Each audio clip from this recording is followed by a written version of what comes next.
Welcome back to this week's episode of Unlocked. And if you've been listening, then you know I love self-help. And our motto is, it's okay to not be okay. And self-growth, or just growth in general, you have to do a lot of self-reflection and reading self-help books. And today I have Dr. Harry Cohen on, and he's amazing. The most just soothing voice probably I've ever heard. So welcome. That's so sweet of you. Thank you. And to your book, Be the Sun, Not the Salt. I so love that you're doing this. I got an email this morning. I wanted to share this with you. This is what my co-leader and super spreader of Be the Sun, Not the Salt sent me. I also don't know the last time I saw an iPhone that had a home button. I have a home button on my iPhone. Yes, I know. People make fun of me. They say, how come yours is so small? Well, because I like it. I like to put it in my pocket, and that's what I do. That's amazing. She said, Dear Harry, thanks, Harry. You have a chance to impact tens of thousands of people with this message today. The podcast host who is interviewing you has almost 3 million followers. I've been intentionally practicing feeding the good wolf every morning, and I was inspired by this quote that hit my feed. Our eyes only see and our ears only hear what our brain is looking for the good this morning and always.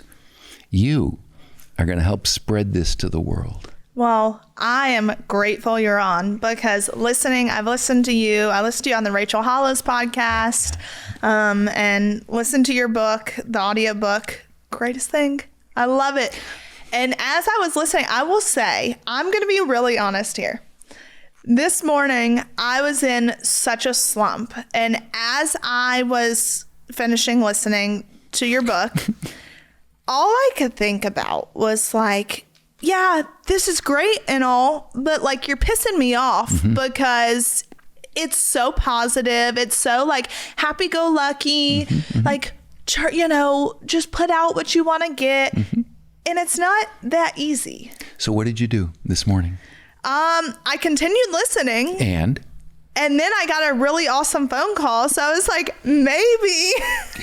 So the beauty of that story is this is life. This is our life. Look, We go through difficult times. We have difficult moods. We have all those feelings that you just said. And if you keep listening to what you said, what did I do? Well, I kept listening, did it anyway. And then I got this great phone call. And then you could have a crappy phone call as soon as this podcast is over. And then someone could treat you poorly. And then you could get some good. This is our life. Our job in the face of all of this stuff that comes our way. What's our job? To be our best self as best we can. And when we can't, forgive yourself and do the next right thing. I was taken to this TV interview earlier this morning, and the guy had a TV station, or had a radio station on. I said, would you mind turning that off? He goes, no. I said, I'm sorry. He goes, no. If you'd like me to turn it off, you can order another Uber. I said, okay. And it was an opportunity for me to go, okay, this is the guy. So I listened, and it was actually a devotional station, so it was kind of cool. Was it really? Yeah. So it was maybe something you needed. It was great, because it was about a 15-minute drive, and the whole time I'm thinking and watching myself like, hey, wait a minute, he should have, you know what? This is kind of cool. Wow. Really. And it was, I got to practice this stuff. It isn't like I know this and I have to teach this. I get to practice this every single day, Savannah. And this morning, I said to your team, I said, listen, she's got some stuff going on. She doesn't need to come here. I don't want her to stress out about that. And lo and behold, you did all what you did this morning, and you still showed up.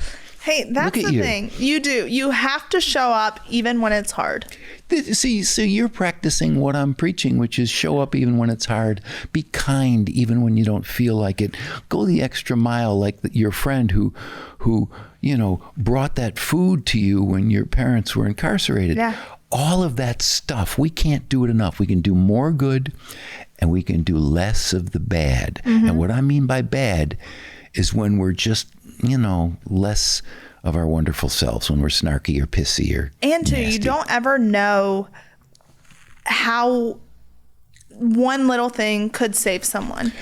on the positive or the negative. The one little thing can say, and I do this deliberately so I get to hear it. Oh, thank you so much. That really made me feel so great.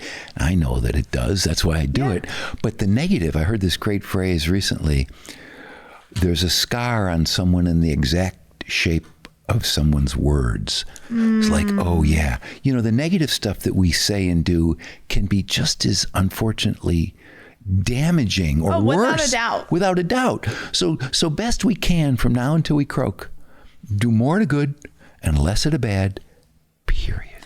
And even when you feel like, because I think the stage I'm at in life right now is like, I feel like there's so much good I can do, and there's so much good I'm doing along the way, but it doesn't quite feel like it's picking up steam just yet. Welcome to my world. I can't figure out why every single person doesn't have this on their bookshelf in their office, are practicing and saying and thinking, oh, I'm sorry, I was a bit salty. Or, I'm just trying to be the sun today. Everybody should get this. So I feel the same way. I'm 70 and I ain't giving up.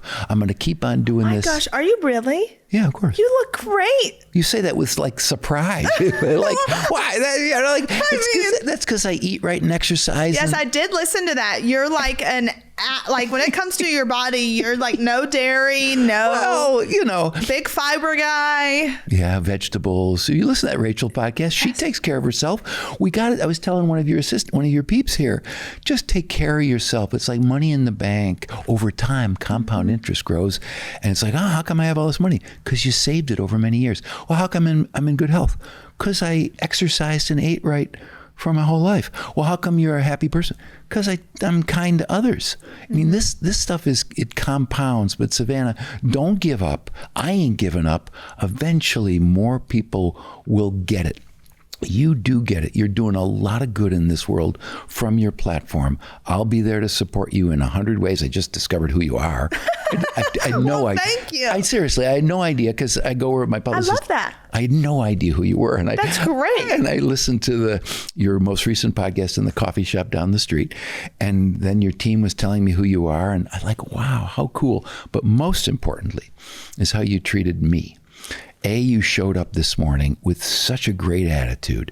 Then the way you're both welcoming and honest and real and curious, and you did the homework of listening to the book or looking at the book or reading the book. A lot of people don't. You showed up 100% real. And that's what matters more to me than anything, is you don't just talk it. You're doing it. Have to. At this TV station, there was a picture which I took, which is... actions are greater than words. Ain't that the truth? Yeah. It's not what we say. It's not that I wrote the book.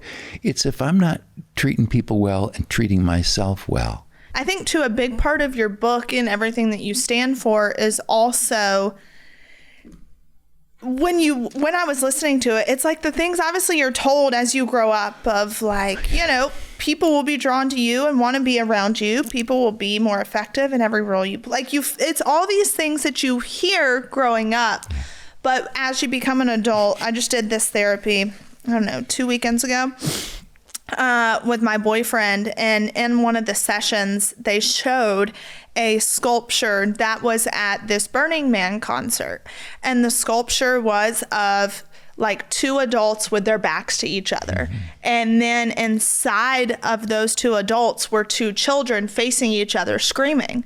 And the whole point is we all have this inner child in us. Every adult has an inner child that's fighting to get out. Yeah. Yeah. And so the quicker we realize that with each other, that we all have an inner child that may have endured abuse or a rough upbringing, whatever it may be, the easier it will be to connect with someone. Totally. And the more you can be authentically vulnerable with yourself, looking inside and saying what you're feeling and thinking, thoughts and feelings are related, and express them to your partner or to yourself or to journal, the easier it'll be for that inner child that exists in everybody to be the good inner child and not the angry, hurt, lashing out inner child, which is, hey, bricks are not for throwing.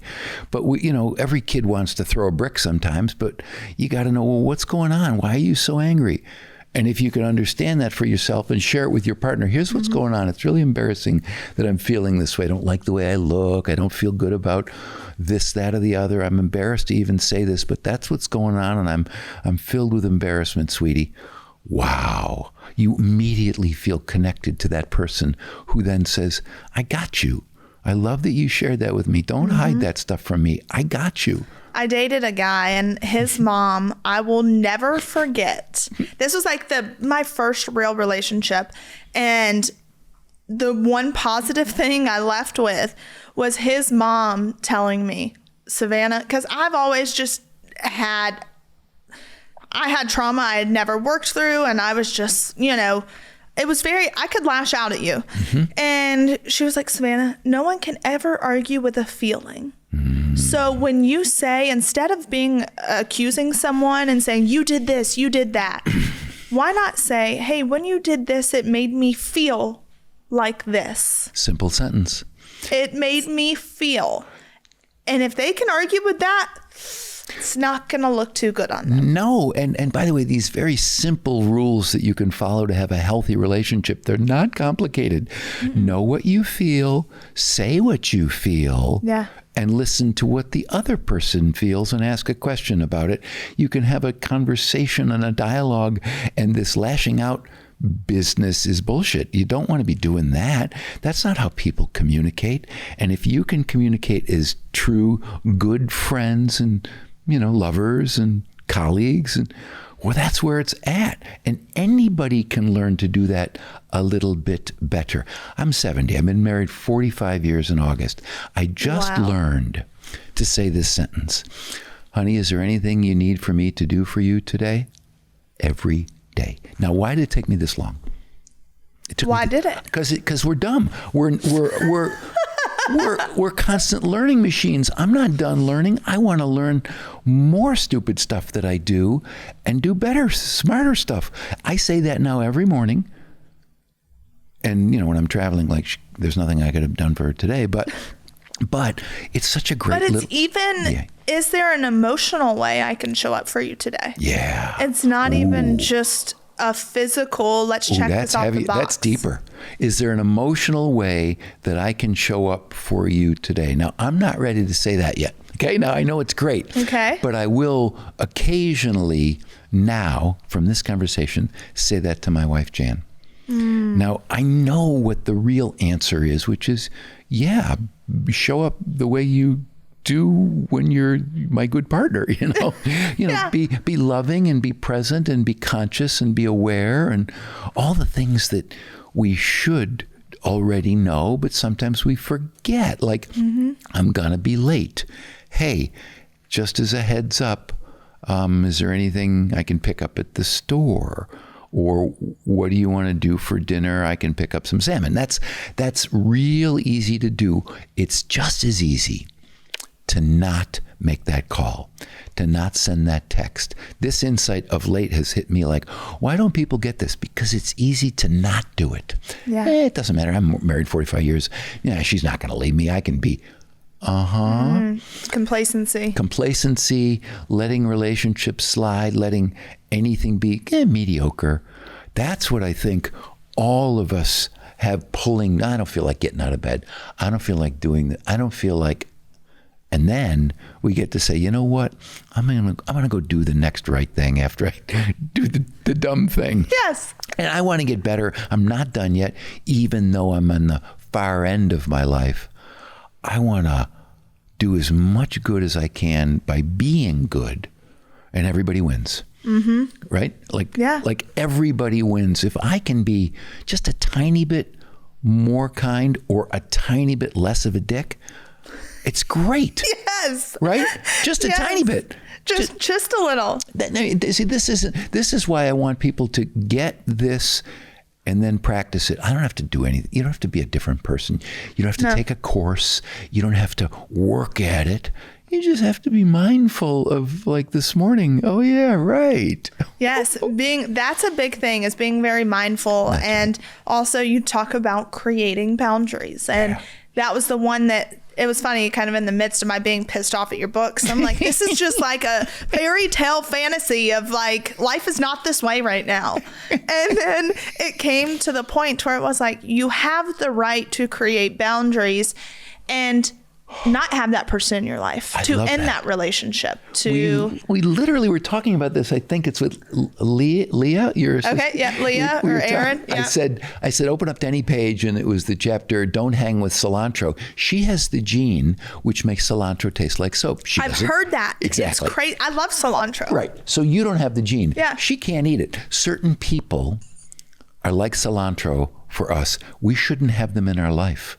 They're not good for us. They're bad company. And so how do you help people through that? If it's, let's say, if it's a family member, because obviously you're told family. Here's the way I approach this. Look, I was a family therapist for many years. I'm still in a family. I'm in an extended family.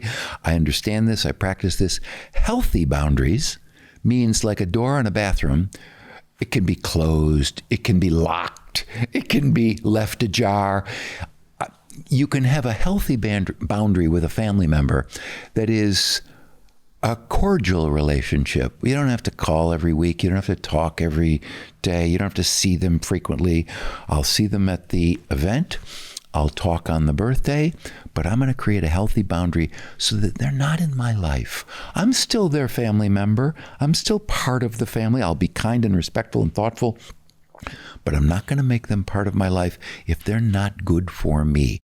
This episode of Unlocked is brought to you by Progressive Insurance. Fiscally responsible, financial geniuses, monetary magicians. These are things people say about drivers who switch their car insurance to Progressive and save hundreds. Because Progressive offers discounts for paying in full, owning a home, and more. Plus, you can count on their great customer service to help you when you need it. So your dollar goes a long way. Visit Progressive.com to see if you could save on car insurance. Progressive Casualty Insurance Company and affiliates. Potential savings will vary, not available in all states and situations.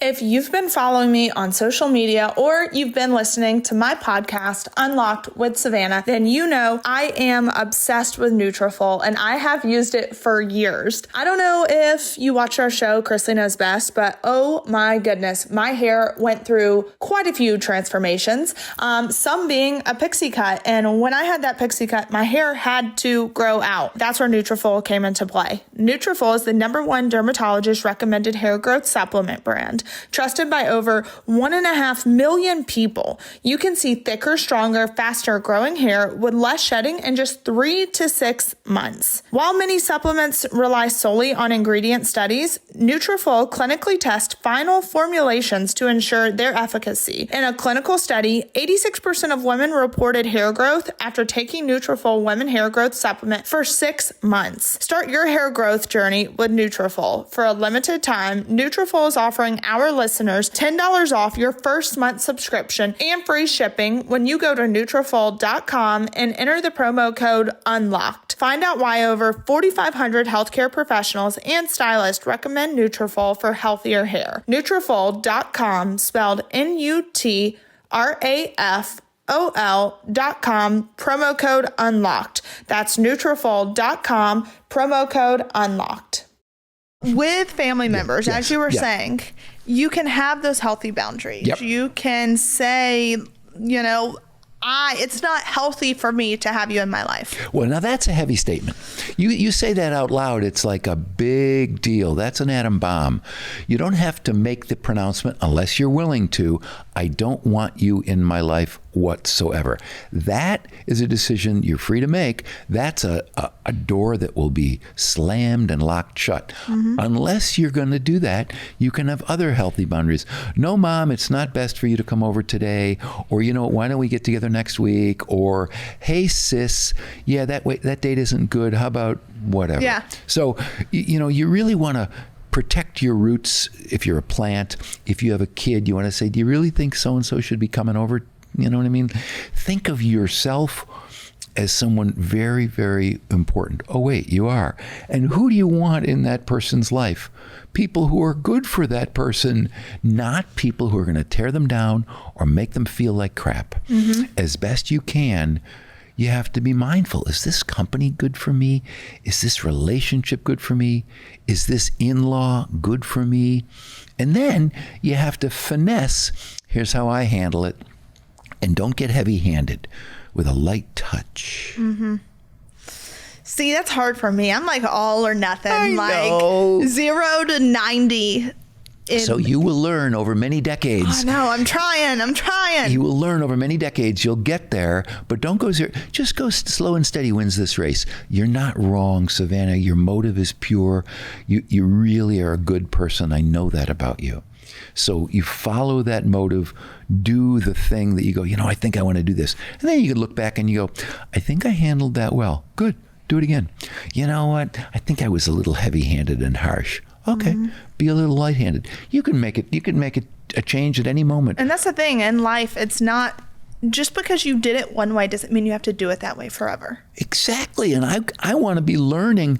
Is there a better way to operate in this world? As far as I can tell, this is pretty damn good. And I'm still learning. I was just telling one of your colleagues, I just learned to come 90 minutes before my flight at the airport. I have 3 million miles on Delta. And I was rushing always because an hour is plenty. That's stupid. But I'm telling Savannah, add another 30 minutes. Watch what happens to your drive. Yeah. It's like relaxed. You can go to the lounge. You can relax. And when I was coming here, there was a TSA agent. There were 2 TSA agents. And the line was huge. It was a Monday morning. And I was watching. One was incredibly helpful. You know what? You should probably go that line. It's less. And the other was a complete bureaucrat. It doesn't matter which line you take. Oh, yes, it does. But because I had that extra half an hour, it's like, oh, it's a good thing. I got in the better line, told the guy that he was great, and that was the end of it.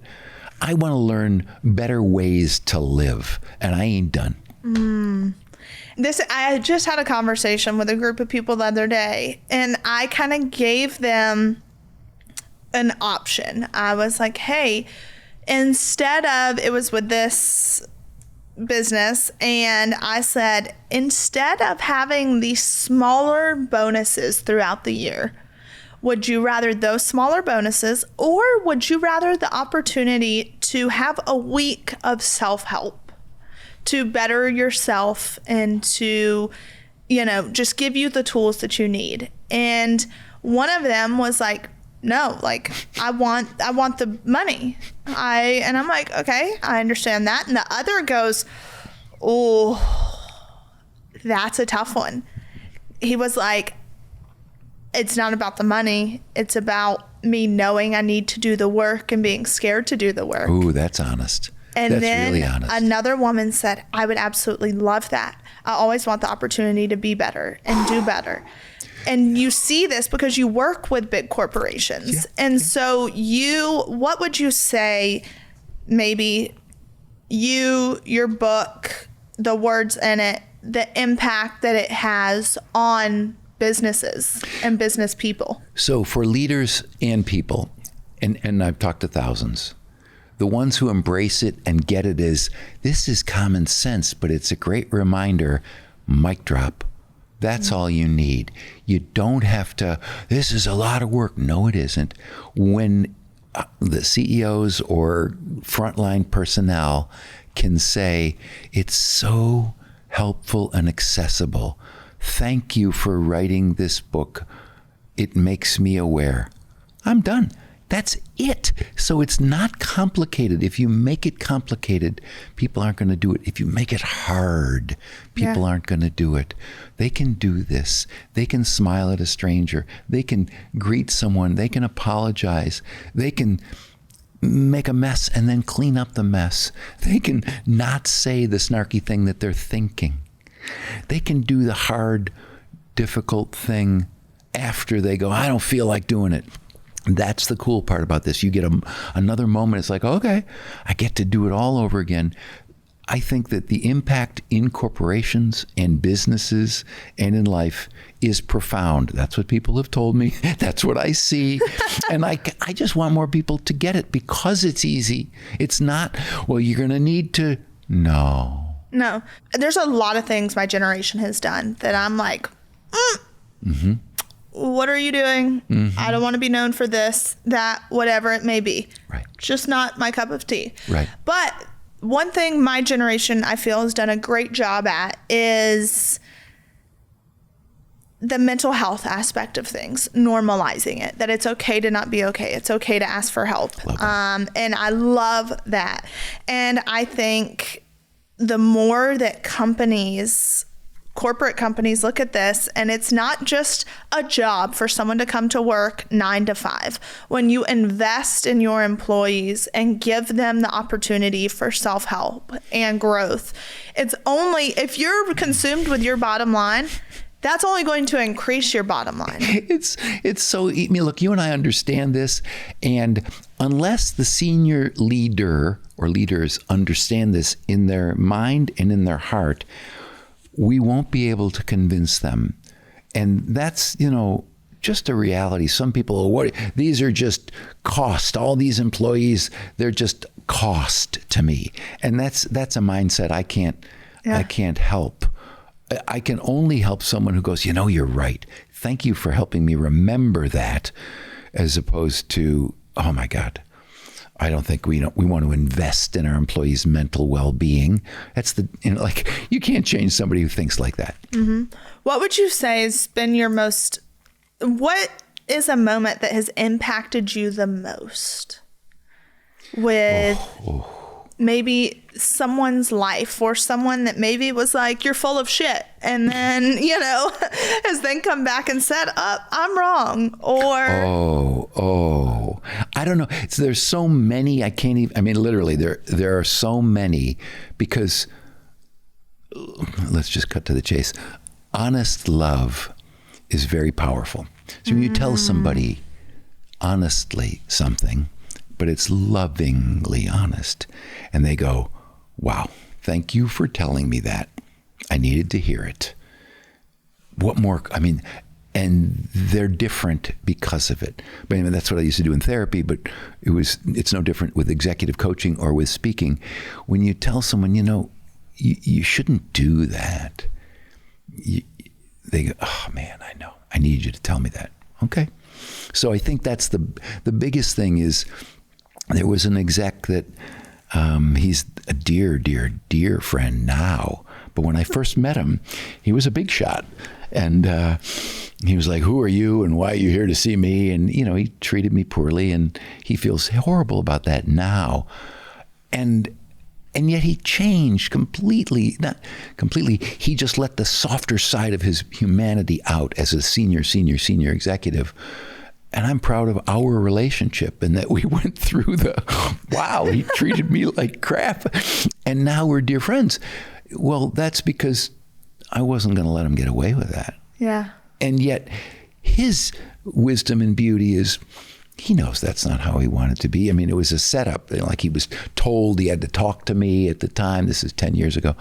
And, so it was a setup for him. I didn't know anything about this. I was just the executive coach. And it was so beautiful, because our relationship since has evolved to a beautiful stage. And that's what this work is about. Be more loving. Period. End of story. Loving to yourself and loving to others. And it can cut through a lot of garbage. So, it sounds soft, but, holding people accountable to their highest standards is what we're really talking about. I want to be held to the highest standard myself. I want people to be held to the highest standard. I want to be part of that. And it's possible. I think where a lot of people struggle is holding people to the highest standard while taking time to respect where they're at in life. Beautiful. At this moment. Ain't that the truth? Where now you're talking about compassion and empathy is equal to demanding. Like, I have a dear friend, he's a retired CEO. He said, parenting and leadership is the same, loving and demanding of equal measure. Isn't that beautiful? Which is, like, I love you, sweetie, but it's time for bed. But you can be demanding, but without loving, it's you're being a dick. Yeah. Versus, I love you. Now it's time for bed for a little kid. Mm-hmm. I love you. You can't behave like that. Yeah. I mean, both are true. But two things can be true at one time. Exactly. You can be loving and demanding of people. And I think that's the thing to remember too, is it all all of this really goes back to eliminating surface conversations and getting to know why someone is the way that they are. Yeah. When my boyfriend and I did this therapy a few weekends ago, one of the things they had us do was draw out a timeline of our life. First, draw out your family tree, then draw out a timeline. And when you actually look at the family trees, I did mine, he did his. And the therapist said, now put things on there that like your family members struggle with. His was all health related issues, heart issues. His father has Alzheimer's, all things like this. Then you look at my family tree and it's like divorce here, loss of a child, drugs, prison, abuse, all these different things in my family tree. And in the middle of the therapy, I literally laughed. And I was like, she said to put like things they struggle with on there. He was like, I know. And I'm like, you're kidding. I'm like, mine over here is this huge tree of just trauma. His is trauma in a different way, but it's health related. But when you do it, it seemed like such a stupid thing in the moment to draw out a family tree. But when you have the ability to look at where someone comes from and how trauma can genetically be passed down, you tend to have more empathy for how someone acts, reacts. Beautiful. And you just have a deeper understanding of where they come from. I'm proud of you for doing that with your boy. How old are you? 27. I'm so proud of you for doing that at your young age. It's really emotionally mature, evolved, conscious person. Most people aren't brave enough or skilled enough, combo, to do that. I'm proud of you for anyone who's listening. It's a really cool thing because what you're doing is putting it all on the table. You're being vulnerable and authentic to wonderful qualities of being heliotropic, which allows you to get to know each other and who you really are. Well, and that's what too many relationships are surface level, or they're just built on the beautiful things and what looks good. And I'm just a person that has a longing for wanting to feel the emotional depth. Yeah, realness. Yeah. And when you do that, it's like, I encourage anyone to do it. You don't even have to be in a therapy session. Like, sit with your partner and draw out your family trees and put the things that they struggle with on there. And you'll truly be able to see just, hey, this is what they come from. Again, it doesn't give them an excuse for poor behavior. Nope. Because I believe as an adult, it's your responsibility to come to terms with your trauma and figure out how you move through it. Ta-da! And you can still be conversing about your traumas, plural, in an open and mature and healthy way. And the two humans can say, whoa, I didn't know that about you. You don't have to solve it. You don't have to fix it. You don't have to put it in a box. You don't have to tidy it all up. You can say, wow, that allows me to understand you a lot better.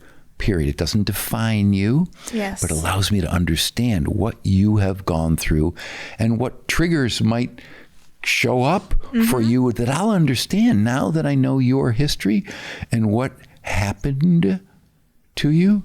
Well, it happened for you also. So, like everything. Well, it's like you said, you can love someone while still demanding the best out of them. But then it goes back to part of that understanding the person that you're speaking to is some people may have had a childhood to where love was used as a pawn to get what this person needed. So if you don't do this, I'm not going to love you. And so then it's even more important to let that person know, hey, I love you, but you're better than this. Beautiful. And remember that you're not your partner is not your parent. Your partner is not the person who did this to you. Hey, I'm over here. I'm me. I didn't treat you.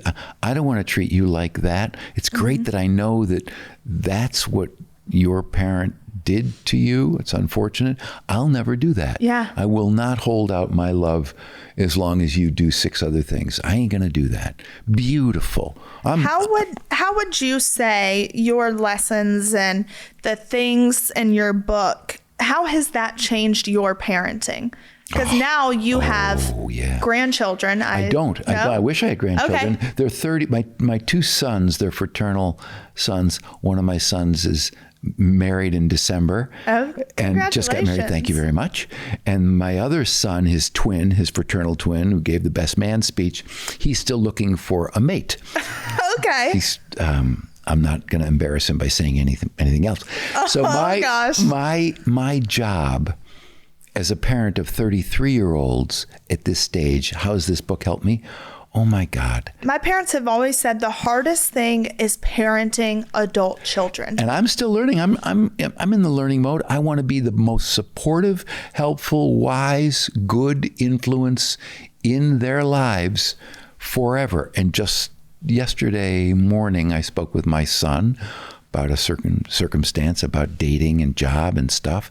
And my job is to talk less, listen more, and make him feel like Dad was a good sounding board and a good guide, and I can always talk to my dad.